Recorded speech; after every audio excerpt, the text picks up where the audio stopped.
Amoroso Padre Celestial, cuán felices estamos de poder decir esas palabras, porque tú eres amoroso y no solamente de vez en cuando, sino todo el tiempo. Gracias, Señor, porque por medio de ese amor tan grande que tú tienes para nosotros, diste a tu Hijo Jesús para que muriera en nuestro lugar. También por ese amor nos comunicas tus planes, las ideas que tienes, los pensamientos que tienes hacia nosotros por medio de tu palabra, y has cuidado tu palabra durante tantos años y siglos y bajo tanto ataque para que hoy la podamos tener en nuestras manos y en nuestros propios idiomas. Mil gracias por esto, Señor, te damos, porque diariamente la necesitamos y a diario recibimos por medio de ella tu ánimo, tu valor, tu consuelo. Al estudiar esta noche te pedimos que tu Espíritu Santo nos ayude a ver la luz y la verdad que quieres que veamos. También, Señor, te pedimos que esta sea la bendición para aquellos que verán los videos más tarde, que por medio de tu Espíritu Santo puedan ver a Cristo crucificado por cada uno de ellos y que puedan ser atraídos a Él para conocerle y para tener una relación, una amistad con Él que dure por la eternidad. Te lo agradecemos todo en el nombre bendito de Cristo Jesús. Amén. Entonces comenzaremos el repaso de los versículos de memoria que, como dije, son de la primera parte de la lista esta noche, la primera mitad. Comienzan con Mateo 1:21 y llamarás su nombre Jesús, porque él salvará a su pueblo de sus pecados, no en sus pecados, ¿verdad? De sus pecados. Ese fue Mateo 1:21 y el que le sigue es de 2 de Pedro 3:13. Bien, que esperamos cielos nuevos y tierra nueva según sus promesas, en los cuales mora la justicia, o sea, la rectitud. No va a haber ninguna mala conducta, ni maltrato, nada de esto que conocemos hoy, que se ha vuelto tan familiar para nosotros casi. Nada de eso va a existir allá, en los cuales mora la justicia, la rectitud. Eso fue 2 de Pedro 3:13 y ahora entonces pasamos a Hebreos 9:28. Así también Cristo fue ofrecido una vez para llevar los pecados de muchos y aparecerá por segunda vez sin relación con el pecado para salvación de los que le esperan. Sí, son los mismos que están esperando cielos nuevos y tierra nueva, ¿verdad? Ellos mismos estarán esperando a Cristo. ¿Y cuál es la razón por la cual lo esperan? ¿Cómo sabemos que son ellos? Seremos parte de ese grupo si le permitimos a Cristo que nos prepare para poder estar de pie cuando Él venga. No es saliendo a correr, a escondernos en alguna parte. Luego entonces Filipenses 3:9. Y ser hallado en ese día, ¿verdad? Es que está hablando. Y ser hallado en Él, no teniendo mi propia justicia, que es por la ley. No es por mis propios esfuerzos, no es porque voy a guardar esto y lo otro y lo otro y los voy a marcar y ya los tengo todos listos aquí, los hice todos, no. Permitir que el Señor se vuelva como la máquina que es automática dentro de nosotros. Su ley está en nuestro corazón y es automáticamente eso, lo único que hacemos y que queremos hacer. Entonces, vuelvo a comenzar y ser hallado en Él, no teniendo mi propia justicia, que es por la ley, sino la que es por la fe de Cristo. La justicia que es de Dios por la fe. Luego Filipenses 3:3, y esta noche lo vamos a mencionar otra vez, creo, si llegamos hasta allá, porque nosotros somos la circuncisión, los que servimos en espíritu a Dios, y nos gloriamos en Cristo Jesús, no teniendo confianza en la carne. Esos son los verdaderos miembros de la circuncisión, los que han sido circuncidados no por operación, no por cortar la carne, no. La circuncisión es del corazón, ha sido moldeada, se ha entregado a Dios y entonces está completamente bajo esos tres términos que acabamos de repetir. Sirven en espíritu a Dios, se regocijan o se glorifican en Cristo Jesús y no tienen confianza en la carne. Muy bien. Entonces, Hebreos 11, 17 al 19. Es el último de la mitad de la lista y habla de Abraham. Por fe ofreció Abraham a Isaac cuando fue probado. Y ofrecía al unigénito, el que había recibido las promesas, habiéndole sido dicho que en Isaac te será llamada simiente, pensando o contando que aún de los muertos es Dios poderoso para levantar, de donde también lo volvió a recibir por figura. Así que con la fe puesta en Dios, aunque no parecía que esto podía ser posible, Abraham llevó a su hijo hasta el punto de que casi lo sacrifica. Completamente estaba dedicado a eso, por seguir el mandato del Señor, esperando y confiando que Dios, que sabía las cosas como debían ser, iba a hacer solo lo que era justo. Bueno, hasta allí termina la mitad. Vamos entonces a repetir el último que añadimos a nuestra lista, porque es el más nuevo, Isaías 53:5. Mas él herido fue por nuestras rebeliones, molido o triturado por nuestros pecados. El castigo de nuestra paz fue sobre él, y por su llaga fuimos nosotros curados. Isaías 53:5.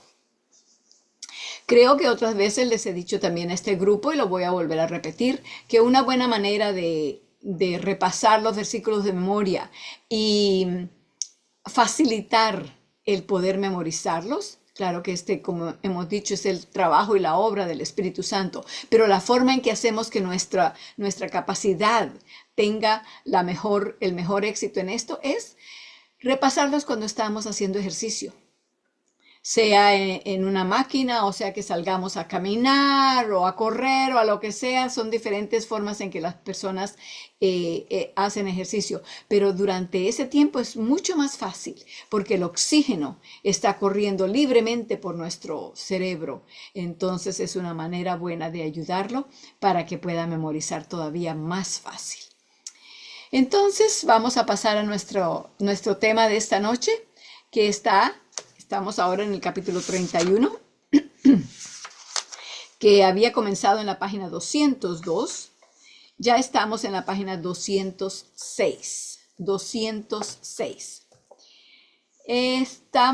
Habíamos llegado hasta el primer párrafo de esa página. Vamos a comenzar de allí entonces a seguir el resto de lo que nos queda de este capítulo. Comienza diciendo más aún. Espero que ya todos estemos allá.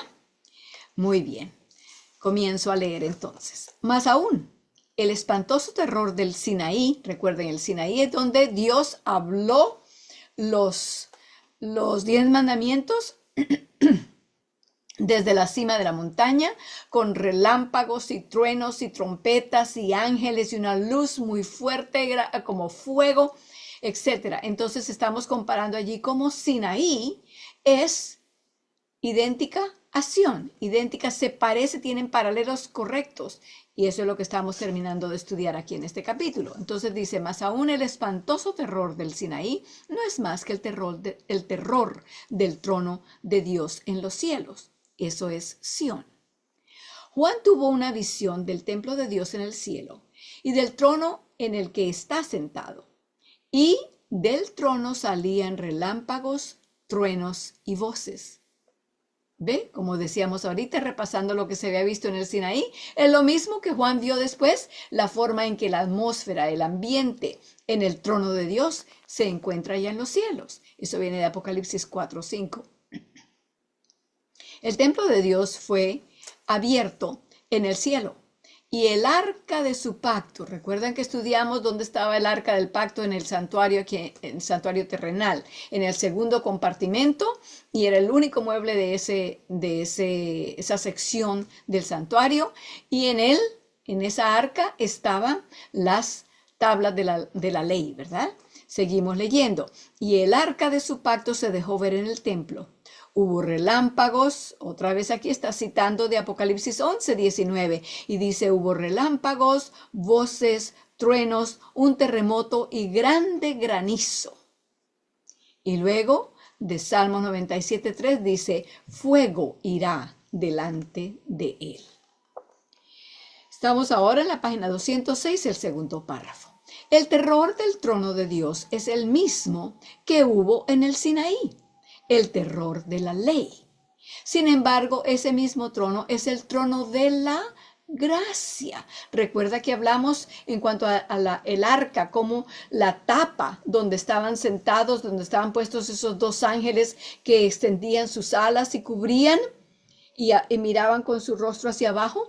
Esa sección de la tapa del arca es lo que representa el trono de Dios. Y dice allí, ese lugar era el terror de la ley. El terror del trono de Dios es el mismo que hubo en el Sinaí, el terror de la ley. Sin embargo, es el mismo trono. Ese mismo trono es el trono de la gracia. Esa cobertura del arca se llama el asiento de la misericordia o el asiento de la gracia, al que podemos acudir confiadamente. De hecho, Moisés se acercó a la oscuridad en la cual estaba Dios en el Sinaí. Éxodo 20, 21. No solo Moisés, sino también Aarón, Nadab y Abiú, junto con 70 de los ancianos de Israel. Subieron a aquel monte y vieron al Dios de Israel.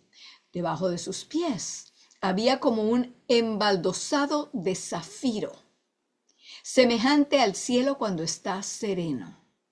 Pero no extendió su mano contra los príncipes de los hijos de Israel. Ellos vieron a Dios, comieron y bebieron. Éxodo 24, 9 al 11.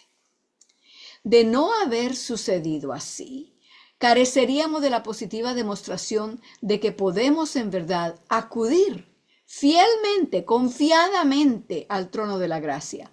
Ese trono sobrecogedor de donde procedían los relámpagos, los truenos y las voces, y encontrar allí clemencia.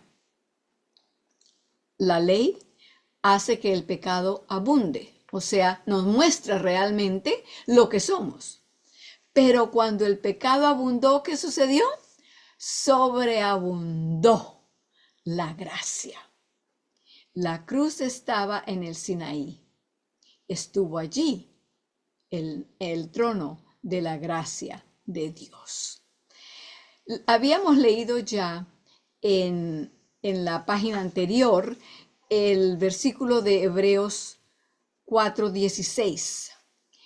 Y quiero que volvamos allá, por favor. Hebreos 4:16. Es más, vamos a leer el 15 y el 16. Hebreos 4, 15 y 16. Si ya lo tienen subrayado, bueno, me alegro por eso. Me alegro por ustedes también, porque lo tienen entonces listo para usarlo cuando lo necesiten en su hora de necesidad.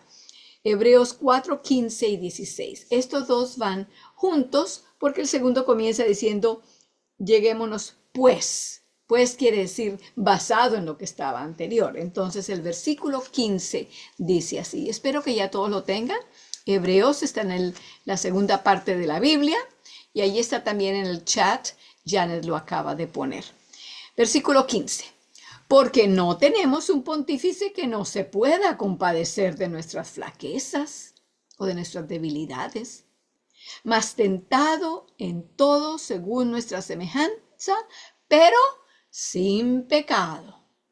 La tentación no es pecado, ¿cierto?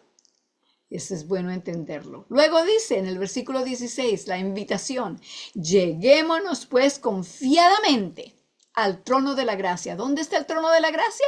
En el trono de Dios en el cielo, en la sala regia del cielo, al trono de la gracia. ¿Para qué? Para alcanzar misericordia. ¿Y qué más? Y hallar gracia para el oportuno socorro, o sea, para el momento de la necesidad.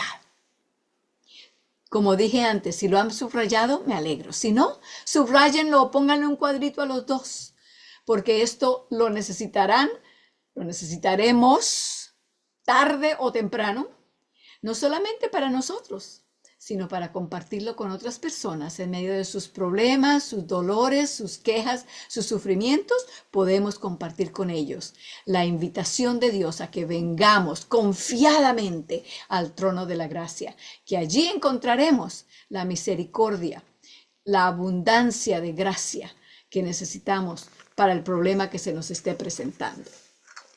Entonces seguimos ahora en el libro, página 206, el último párrafo allí. Observa bien que es solo por la sangre de Jesús por la que tenemos plena seguridad para entrar en el santuario, de acuerdo con Hebreos 10:19. Esa misma sangre indica que acercarnos al trono de Dios o tomar su nombre en nuestros labios a la ligera significaría una muerte tan cierta como la del israelita que se hubiera adentrado irreverentemente en el Sinaí. Pero como hemos visto, Moisés y otros se acercaron a Dios en Sinaí hasta las densas tinieblas y no murieron, lo que evidencia que la sangre de Jesús los salvó. Si no hubiera sido porque la sangre de Jesús se interpone, ellos no pueden estar frente a la santidad de Dios sin ser repelidos y sin ser destruidos, porque la santidad de Dios es como fuego o como luz brillante. Cuando usted entra a un lugar oscuro y prende una luz, la luz se deshace de las tinieblas. Las tinieblas no pueden permanecer donde hay la luz. Asimismo, el pecado, la corrupción no puede existir al frente o estar en el mismo lugar con la santidad de Dios. Seguimos leyendo entonces de allí. La corriente de vida estaba manando de Cristo en el Sinaí, tal como sucede con el río limpio de agua de vida, resplandeciente como cristal, que fluía del trono de Dios y del Cordero. Les invito a que durante el tiempo de la semana, cuando estén estudiando, lean el capítulo 21 y 22 de Apocalipsis. Es una descripción muy bella del cielo, del trono de Dios, de la ciudad, etc. Allí puede uno mantener su imaginación para pensar en las cosas tan bellas. Nuestro lenguaje humano no tiene toda la capacidad de poder demostrarnos y explicarnos al fino detalle cómo es, pero en las palabras que Dios le dio a Juan y que ayudó a los que tradujeron las Biblias al español, en ese lenguaje podemos tener mucha información y el Espíritu Santo nos ayuda también a entender, a comprender lo que estamos leyendo. Página 207. Ese río mana del corazón de Cristo, lugar donde está atesorada su ley. Las personas, en la forma en que piensan, en la forma que tienen los principios, esa es la forma en que actúan. En el corazón de Cristo está la forma en que Él actúa. Y eso es lo que Él quiere poner en nosotros, ¿verdad? La mente de Cristo, la forma, el patrón de cómo actuamos y cómo reaccionamos, nuestras acciones y nuestras reacciones, ¿verdad? Seguimos. Cristo fue el templo de Dios, quien moraba en su corazón. Sabemos que en Sinaí el manantial, agua de vida para el pueblo, procedía de Cristo y que la sangre y el agua que concuerdan procedieron de su costado herido en el Calvario, un manantial viviente para la vida del mundo. Cuando introdujeron esa espada al costado de Cristo, salió agua y sangre, como dice allí. Agua y sangre brotó de su cuerpo. Cuando la persona muere, la sangre se separa en dos líquidos, uno que es más espeso, la sangre, los elementos de la sangre que son más espesos, y el resto es más claro, es como agua. Ya él había muerto. Entonces, así fue como supieron que no era que estaba simplemente inconsciente o dormido o muy cansado y exhausto. No, se dieron cuenta que había muerto ya. Agua y sangre fluyó de su lado. Seguimos leyendo. Aunque la cruz del Calvario es la manifestación más sublime de la tierna misericordia y el amor de Dios hacia el hombre, No obstante, el terror del Sinaí, los terrores del trono de Dios, estaban allí también. Hubo en el Calvario densa oscuridad. ¿Sí? El día que Cristo fue crucificado, ese viernes, de repente a las 3, a mediados de la tarde, a las 3 de la tarde, se puso todo nublado completamente. No solamente nublado, sino oscuro. Tan oscuro que no se podía ver nada. Entonces escuchemos el resto de lo que dice allí. Hubo en el Calvario densa oscuridad y terremoto, y el pueblo se sintió sobrecogido por el pánico, porque Dios manifestó allí las funestas consecuencias de la violación de su ley.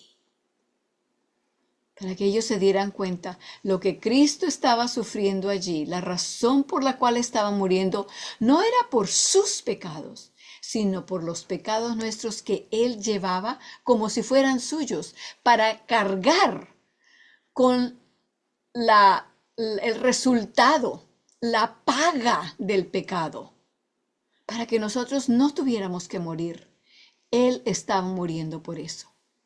Y por eso allí se manifestó la oscuridad, el pánico que se apoderó de las personas.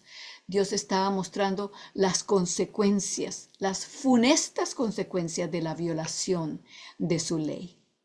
La ley con su terror para los malhechores estuvo en el Calvario tan ciertamente como lo estuvo en el Sinaí. Estuvo en medio del trono de Dios. Cuando Juan vio el templo y el grandioso trono de Dios en el cielo, contempló en medio del trono a un cordero como inmolado. Inmolado quiere decir sacrificado.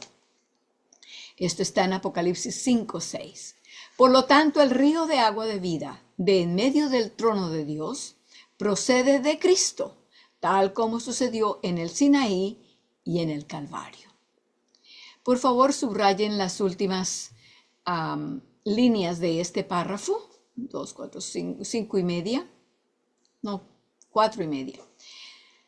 Les voy a permitir que lo subrayen, les doy tiempo de que lo hagan para que entonces luego lo podamos leer poniéndole bastante atención. ¿Ok? Ok, leamos. El Sinaí, el Calvario y Sión, 3 montes sagrados de Dios, vienen a ser coincidentes para aquel que se allega a ellos con fe. En los 3 encontramos la suprema ley de Dios, instrumento de vida o de muerte, siéndonos entregada en dulce y refrescante manantial de vida, de forma que podemos cantar confiadamente. Ahora voy a poner un himno, la letra de un himno aquí en la pantalla para que lo leamos juntos. Hay anchura en su clemencia. Hemos estado leyendo cómo la misericordia de Dios sí nos muestra la forma en que el pecado nos destruye, nos acaba. Pero fuera de eso, nos muestra también su amor, su misericordia, la forma en que Él procede hacia nosotros, de manera que no tenemos que temerle. Entonces, un segundo aquí que quisiera. Okay. Leámoslo pues juntos. Hay anchura en su clemencia, cual la anchura de la mar. Hay bondad en su justicia, se complace en perdonar. Bienvenida al penitente y aún más gracia al justo da. Cristo el Salvador clemente, con su sangre sanará. El amor de Dios es ancho, más que humana comprensión, admirablemente manso su paterno corazón. Me encanta cómo expresa en una forma de poesía, en esas palabras, el amor y la clemencia, la misericordia de Dios. Leamos ahora también el que se ha citado allí en la página 207. En presencia estar de Cristo, ver su rostro. ¿Qué será? Cuando al fin en pleno gozo mi alma le contemplará. Cara a cara espero verle cuando venga en gloria y luz. Cara a cara ya en el cielo, he de ver a mi Jesús. Esa es la esperanza del cristiano, la esperanza para cada uno de nosotros. A medida que estudiamos, vamos aprendiendo, vamos encontrando la forma en que Dios nos guía y nos muestra la verdad. Entonces le vamos siguiendo, vamos diciendo, ay Señor, yo no sabía eso, pero ahora que ya lo veo en tu palabra, claro que sí. Y así vamos siguiéndolo hasta que el día que Él regresa, estamos listos simplemente para regresar al cielo con Él, ir al cielo con Él. Bueno, estamos entonces listos para comenzar el capítulo 32. Se titula Los pactos de la promesa. El primer párrafo viene citado de Efesios 2, 11 y 12. Acordaos de que en otro tiempo vosotros, los gentiles, en cuanto a la carne, erais llamados incircuncisión, por la llamada circuncisión, hecha con mano en la carne. O sea, los judíos, que eran los circuncidados, llamaban a todo el resto de la población del mundo los incircuncisos, los gentiles incircuncisos. En aquel tiempo estabais sin Cristo, alejados de la ciudadanía de Israel y ajenos o extraños a los pactos de la promesa, sin esperanza y sin Dios en el mundo. Hay mucho que sacarle ahí a esto y vamos a seguir estudiando. Tendremos la oportunidad de desglosarlo algo, pero por ahora vamos a seguir con el resto de la lectura. Una idea muy extendida, y es una idea, les voy a decir de una vez, errónea, es la de que Dios tiene un pacto con los judíos y otro con los gentiles. Que hubo un tiempo cuando el pacto con los judíos excluía totalmente a los gentiles, pero que ahora se ha hecho otro pacto que concierne principalmente, si no de forma exclusiva, a los gentiles. En definitiva, que los judíos están o estaban bajo el viejo pacto, mientras que los gentiles lo están bajo el nuevo. Los versículos precedentes, los versículos que leímos en el primer párrafo de este capítulo, demuestran que esa idea es un gran error de principio a final. Seguimos hablando de eso ahora, entonces pongamos atención, porque esa es una idea errónea y muy extensiva. No entre las personas que tienen, que sirven, por ejemplo, a dioses paganos, etc. No, entre el pueblo que se llama cristiano, entre la cristiandad. Esto se predica, esto se enseña, pero eso está errado, de acuerdo con la palabra de Dios. Y cuando encontramos que la palabra de Dios dice una cosa que es diferente a lo que enseñan los humanos, ¿cuál de las dos vamos a retener? ¿La de los humanos y nos vamos a deshacer de la palabra de Dios? Claro que no. Vamos a mantener la palabra de Dios y vamos a desechar lo que los humanos enseñen. Mientras no esté de acuerdo con la palabra de Dios, no podemos aceptarlo. Seguimos leyendo entonces ahora en el tercer párrafo. De hecho, los gentiles, como tales, no tienen parte alguna en los pactos de la promesa de Dios. ¿Quiénes son los gentiles? A ver, pensemos. ¿Hay alguno aquí que sea judío? No, no hay. Entonces nosotros somos los gentiles. Sí, nosotros no somos del pueblo judío. Somos los gentiles, somos los extraños, los que estamos fuera. Pero vamos a ver la palabra de Dios que dice. De hecho, los gentiles como tales no tienen parte alguna en los pactos de la promesa de Dios. El sí, o sea, el sello de esas promesas está ¿en quién? En Cristo. Porque todas las promesas de Dios son en Él, sí. Y en Él son amén, por medio de nosotros para la gloria de Dios. Eso está en 2 Corintios 1:20. Los gentiles son los que están sin Cristo. Por lo tanto, son ajenos o extranjeros, extraños a los pactos de la promesa. Ningún gentil tiene parte alguna en ningún pacto de la promesa.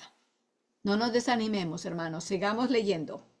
Pero todo el que quiera puede acudir a Cristo y ser participante de las promesas, ya que Cristo dice, al que a mí viene, no lo echo fuera. Juan 6:37.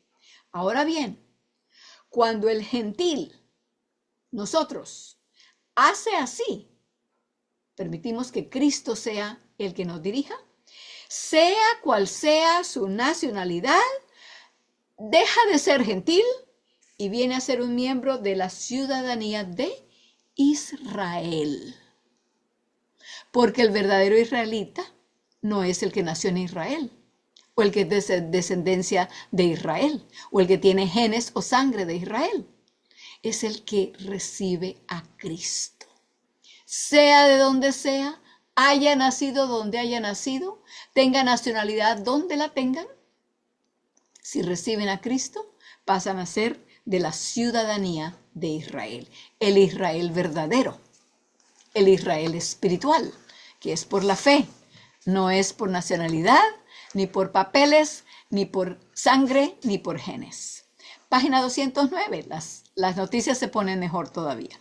Es preciso observar que el judío, según la acepción común del término, es decir, el miembro de la nación judía como tal, nación que rechazó a Cristo, como lo rechazamos nosotros también, no tiene más parte en las promesas de Dios o en los pactos de la promesa que si fuera gentil. De la manera igual, aquí voy a hacer la comparación, ya hemos visto, espero yo con la ayuda del Espíritu Santo que hayamos entendido, el que recibe a Cristo, así haya sido gentil, echado por fuera, extranjero antes, llega a ser parte de la comunidad de Israel, del Israel espiritual. Y los que son israelitas por sangre, por nacimiento, porque son de allá, no tienen parte en esta nacionalidad espiritual a menos que reciban a Cristo. ¿Entendemos? Porque no es por nacimiento, ni por genética, ni por sangre, es por la fe.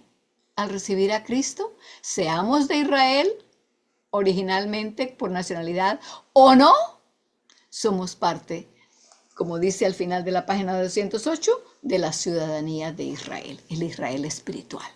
Seguimos leyendo y por favor ahora subrayen. Eso es lo mismo que decir que nadie tiene parte en las promesas excepto quien las acepta. Cualquiera que esté sin Cristo, llámese judío o gentil o cualquier otra cosa, diría yo, está también sin esperanza y sin Dios en el mundo. Y es ajeno o extraño a los pactos de la promesa y a la ciudadanía de Israel. Esa última oración o dos oraciones desde donde comenzó allí, eso es lo mismo que decir. Sería bueno subrayarlas porque tienen allí un buen sumario, resumen de lo que estamos diciendo allí. Así lo afirma el texto introductorio. Uno debe estar en Cristo, ese es el pasaporte. Uno debe estar en Cristo a fin de participar en los beneficios de los pactos de la promesa y de la ciudadanía de Israel. Ser un verdadero israelita, de acuerdo con Juan 1:47, por lo tanto es sencillamente ser un cristiano. Eso es tan cierto de quienes vivían en tiempos de Moisés o en los tiempos de Pablo. Moisés en el Antiguo Testamento, o lo que nosotros llamamos aquí la primera parte de la Biblia, o los que vivían en los tiempos del Nuevo Testamento, Pablo, Juan, Pedro, etcétera, etcétera, todos ellos también, los que vivían durante el tiempo de Moisés o durante el tiempo de Cristo o después de que Cristo regresó al cielo y quedó aquí la iglesia cristiana, todos ellos son entonces parte del mismo pueblo israelita. Eso es tan cierto de quienes vivían en tiempos de Moisés o en los de Pablo, así como de los que viven hoy? Nosotros, si hemos recibido a Cristo como nuestro Salvador y estamos aprendiendo de Él y recibiendo su carácter, somos del pueblo israelita espiritual. ¿No les recuerda eso algo que ya sabemos de memoria? A ver, ¿qué hay si les digo que es algo que se encuentra en Filipenses 3:3? ¿Les ayuda a recordar? Repitámoslo juntos. Ya lo repetimos esta noche cuando repasamos los versículos de memoria, ¿verdad? Porque nosotros somos la circuncisión. Yo digo siempre la verdadera circuncisión. La circuncisión. Los que en espíritu adoran a Dios. Y se glorían en Jesús. Y ahora se me está viniendo en inglés, no en español, no confiando en la carne, sin confiar en la carne. Estos son los que verdaderamente han sido miembros del cuerpo de Cristo. Los que no lo reciben, los que dicen, no, yo no necesito de Salvador, yo lo puedo hacer yo solo. Esas personas entonces están desechando la muerte, el sacrificio de Cristo. Por lo tanto, no pueden ser miembros de la ciudadanía israelita espiritual. Alguien se preguntará posiblemente, ¿y qué hay del pacto hecho en el Sinaí? ¿Está sugiriendo que fue el mismo pacto bajo el cual viven los cristianos? ¿Que eran tan bueno? ¿Que era ese pacto tan bueno como el segundo? ¿Pero no leemos acaso que tenía un defecto? Si era defectuoso, ¿cómo podrían venir por su medio la vida y la salvación? Son muy buenas preguntas y tienen todas ellas fácil respuesta. Es un hecho innegable que en el Sinaí abundó la gracia de Dios que trae salvación, Tito 2:11. Dado que Cristo estuvo allí en toda su plenitud de gracia y de verdad. La gracia y la verdad se besaron allí, y la justicia y la paz fluyeron como un río. Pero no fue en virtud del pacto hecho en Sinaí, como estuvieron allí la gracia y la paz. Ese pacto no trajo nada al pueblo, si bien estaba todo allí para que pudieran disfrutarlo. El valor comparativo de los dos pactos, y esto lo estudiaremos con mayor profundidad, comenzando no la próxima semana, porque la próxima semana tenemos ese tiempo de repaso entre nosotros como grupo, pero para dentro de 2 semanas.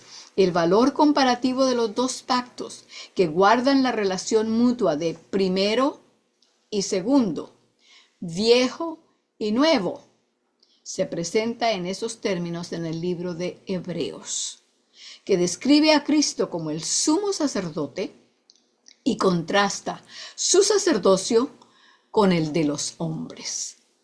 Aquí se enumeran algunos de los puntos de superioridad de nuestro gran sumo sacerdote por comparación con los sacerdotes terrenales. Vamos a dejar esos puntos para después, con eso no los separamos en varios grupos. Pero sí me gustaría que regresáramos a leer un versículo en particular, y ese es Salmo 85, 10. En los Salmos, Salmo 85, versículo 10. Salmo 85, 10.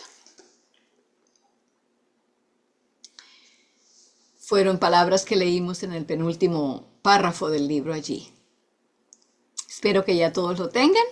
Leámoslo juntos. La misericordia y la verdad se encontraron. La justicia y la paz se besaron. ¿Dónde ocurrió esto? ¿En qué evento se cumplió esta realidad? En la cruz. Algo que el mundo cristiano en su totalidad están celebrando este fin de semana. Pero, ¿qué significa para nosotros? ¿Solamente una fiesta? ¿Una oportunidad de reunirnos con nuestras familias y comer una comida especial? ¿O para algunas personas el único día que piensan en cuanto a Cristo y la cruz y ya después de eso ya se olvidó, se guarda? No, no debemos esperarnos hasta lo que se llama en español la Semana Santa para recordar lo que Cristo hizo. Eso debe ser algo que está presente en nuestras mentes constantemente, porque es a esa cruz que nosotros debemos. Tenemos una deuda con esa cruz, con Cristo, porque es por lo que Él hizo en la cruz que nosotros tenemos vida hoy. Esa es la razón por la cual tenemos comida hoy. Toda bendición que recibimos, agua, comida, dinero, trabajo, salud, vida, familia, etcétera, etcétera, vienen como resultados directos de lo que Cristo hizo por nosotros en la cruz. ¿Nos vamos a acordar de eso una vez al año? No, el cristiano no. Los que los que son israelitas espirituales, no pueden alejarse de lo que sucedió en la cruz, porque como dice allí nuestro versículo, la misericordia y la verdad se encontraron allí. La misericordia de Dios y su verdad, allí estaban juntas en Cristo. Y allí también la justicia y la paz se besaron, porque Dios debería haber destruido al pecador. Sin embargo, fue Cristo el que fue destruido. La paz fue la nuestra. Como repasamos esta noche en Isaías 53:5, como dice, que Cristo fue el que llevó por nosotros la maldición, ¿verdad? Y que por su llaga nosotros hemos sido curados. Todo fue intercambiado. Lo que nosotros nos merecíamos, lo llevó Jesús. Y lo que Cristo en su pureza se merecía, nos lo dio a nosotros. Qué amor tan grande. Qué amor tan excelente. No podemos pensar en Él solamente una vez al año, ¿cierto? Claro que no. Pongámonos de rodillas pues para orar.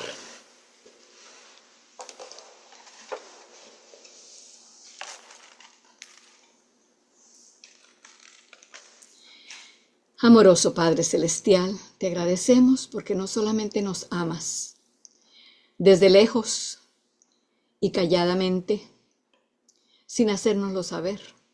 Oh no, nos lo hiciste saber y lo dejaste grabado para que lo supiéramos y lo entendiéramos y lo recibiéramos cada día en tu palabra.